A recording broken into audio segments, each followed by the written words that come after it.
Bismillahirrahmanirrahim. Assalamualaikum warahmatullahi wabarakatuh. Alhamdulillahirabbil alamin.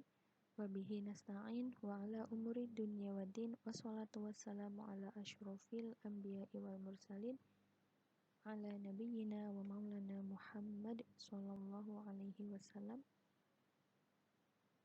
Alhamdulillah kita bisa bertemu kembali pada kesempatan kali ini dalam rangkaian acara Gema Ramadan 1442 Hijriah yang diselenggarakan oleh RIMA atau Remaja Islam Masjid Al-Kautsar SMA Negeri 1 Cilacap. Pada kesempatan kali ini kita akan mengenal mengenai ulumul hadis. Pengertian hadis. Hadis atau al-hadis menurut bahasa berarti al-jadid atau sesuatu yang baru. Lawan katanya dari kata al-qadim.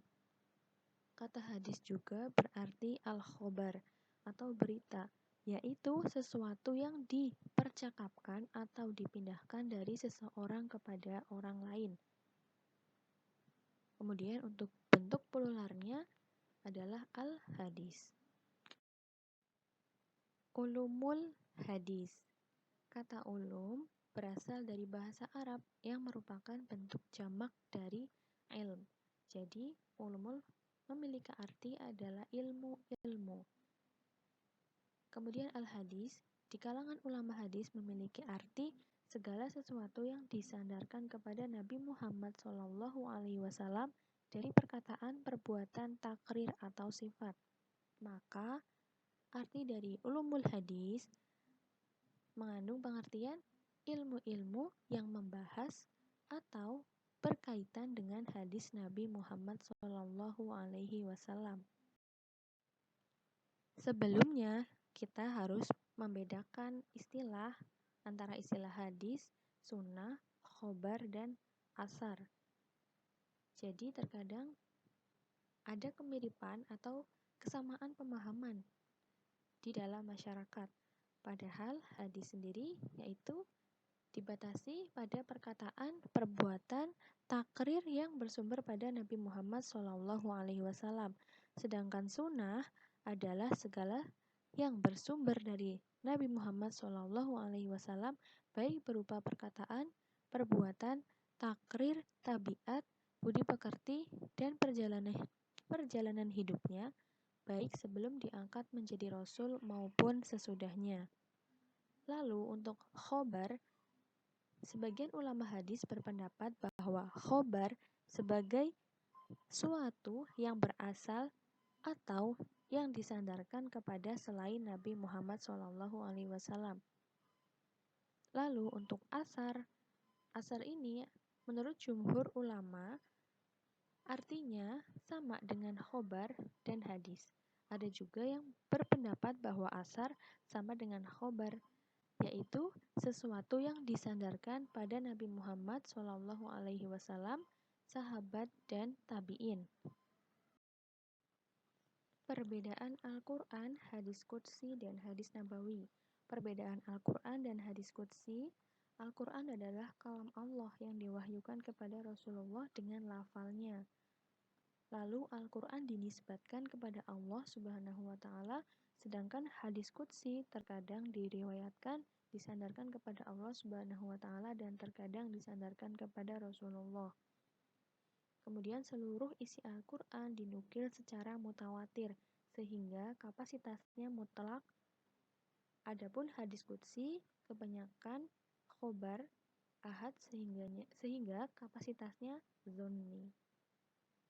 Lalu Al-Quran dari Allah Subhanahu wa Ta'ala baik lafal dan maknanya. Untuk hadis qudsi maknanya dari Allah Subhanahu wa Ta'ala dan lafalnya dari Rasulullah. Selanjutnya perbedaan Al-Quran, hadis qudsi, dan hadis nabawi. Hadis qudsi adalah hadis yang oleh Rasulullah SAW disandarkan kepada Allah Subhanahu wa Ta'ala. Rasulullah SAW meriwayatkannya bahwa itu adalah kalam Allah Subhanahu wa Ta'ala. Maka Rasulullah menjadi perawi kalam Allah dengan lafal dari Rasulullah sendiri. Selanjutnya ada hadis nabawi. Ada dua kategori. Yang pertama bersifat tauqifi, yaitu kandungannya diterima oleh Rasulullah SAW dari wahyu, lalu menjelaskan kepada manusia dengan kata-katanya sendiri. Dan yang kedua ada bersifat taufiki. Taufiki yaitu disimpulkan oleh Rasulullah menurut pemahamannya terhadap Al-Quran melalui jalan ijtihad. Pembagian ilmu hadis. Ada dua. Yang pertama, ilmu hadis riwayah, yaitu ilmu yang mempelajari cara periwayatan, pemeliharaan, dan penulisan atau pembukuan hadis Nabi Muhammad SAW. Sasarannya adalah hadis Nabi dari segi periwayatan dan pemeliharaannya. Yang kedua, ada ilmu hadis diroyah, yaitu ilmu yang mempelajari kaidah-kaidah untuk mengetahui hal ihwal, sanad, matan, cara menerima dan menyampaikan hadis, sifat rawi. Sasarannya adalah dalam kajian ilmu hadis dirayah yaitu sanad dan matannya. Adapun bentuk-bentuk hadis ya. Yang pertama ada hadis qauliyah atau perkataan. Hadis ini memuat perkataan atau ucapan Nabi Muhammad. Yang kedua ada hadis fi'liyah atau perbuatan. Hadis ini hadis yang menyebutkan perbuatan Nabi Muhammad SAW. Yang ketiga ada hadis taqririyah atau ketetapan. Hadis yang menyebutkan ketetapan Nabi Muhammad SAW terhadap apa yang dilakukan atau diucapkan oleh para sahabat. Yang keempat ada hadis hamimiyah atau cita-cita, yaitu hadis yang menyebutkan keinginan Nabi Muhammad SAW yang belum terrealisasikan, seperti halnya keinginan untuk berpuasa pada 9 Asyura.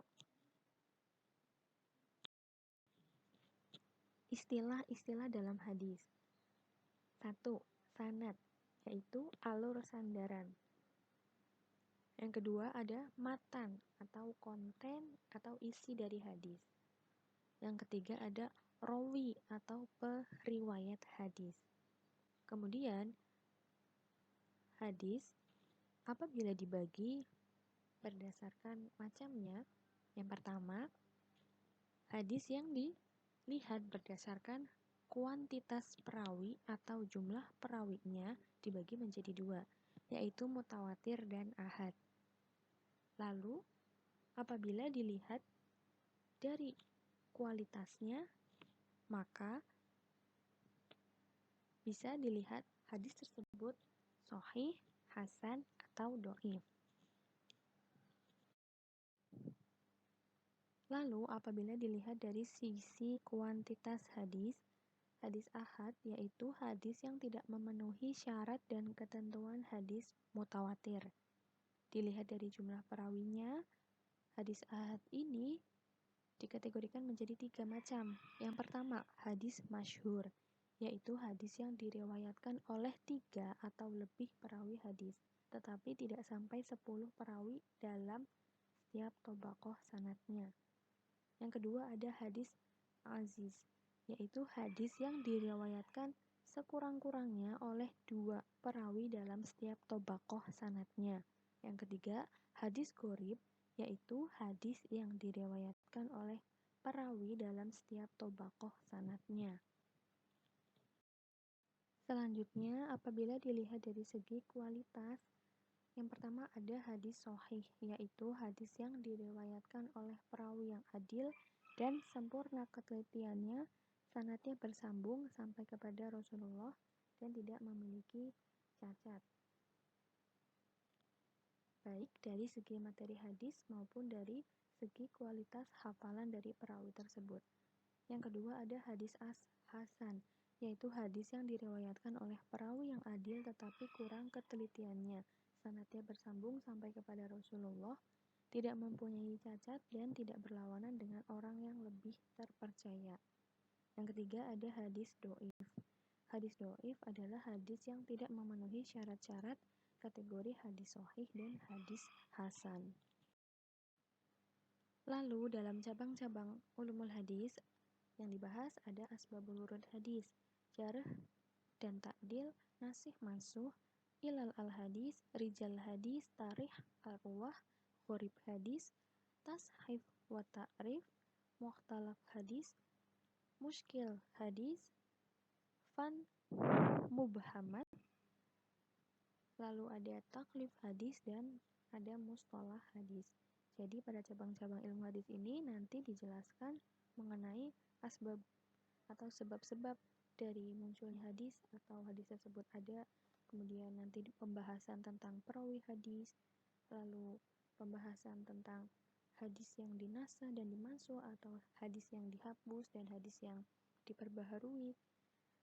Lalu pembahasannya juga mengenai tentang orang-orang yang tidak disebutkan dalam matan atau dalam sanad hadis. Selanjutnya ada imam-imam hadis dengan kitab karya kitabnya. Yang pertama ada Imam Malik dengan kitabnya Al-Muwatta. Lalu ada Imam Ahmad bin Hambal dengan kitabnya Musnad Ahmad bin Hambal. Yang ketiga ada Imam Al-Bukhari dengan kitabnya Al-Jami'us Shahih atau kitab Sahih Bukhari. Kemudian ada Imam Muslim dengan kitabnya Sahih Muslim. Ada Imam Abu Daud dengan kitabnya Sunan Abu Daud. Ada At-Tirmidzi dengan kitabnya Jami' At-Tirmidzi atau Sunan At-Tirmidzi. Ada An-Nasa'i dengan kitabnya Sunan Al-Kubra. Kemudian ada Ibnu Majah dengan kitabnya Kitabus Sunani. Lalu untuk fungsi hadis yaitu memperkuat hukum-hukum yang ditentukan oleh Al-Quran sehingga kedua-duanya baik Al-Quran ataupun hadis menjadi sumber hukum. Yang kedua, menjelaskan terhadap ayat-ayat Al-Quran yang masih bersifat umum atau global. Seperti contohnya, kita dalam Al-Quran diperintahkan untuk sholat, untuk berzakat, aqimus sholat wa atuz zakah. Nah, lalu untuk tata cara sholat, tata cara zakat, itu dijelaskan di dalam hadis Nabi Muhammad. Lalu yang ketiga ada menetapkan hukum yang tidak disebutkan di dalam Al-Quran. Demikian tentang mengenal ilmu hadis atau ulumul hadis. Terima kasih atas perhatiannya. Mohon maaf bila ada kesalahan. Semoga kita bisa bertemu kembali di Ramadan tahun depan. Terima kasih. Wassalamualaikum warahmatullahi wabarakatuh.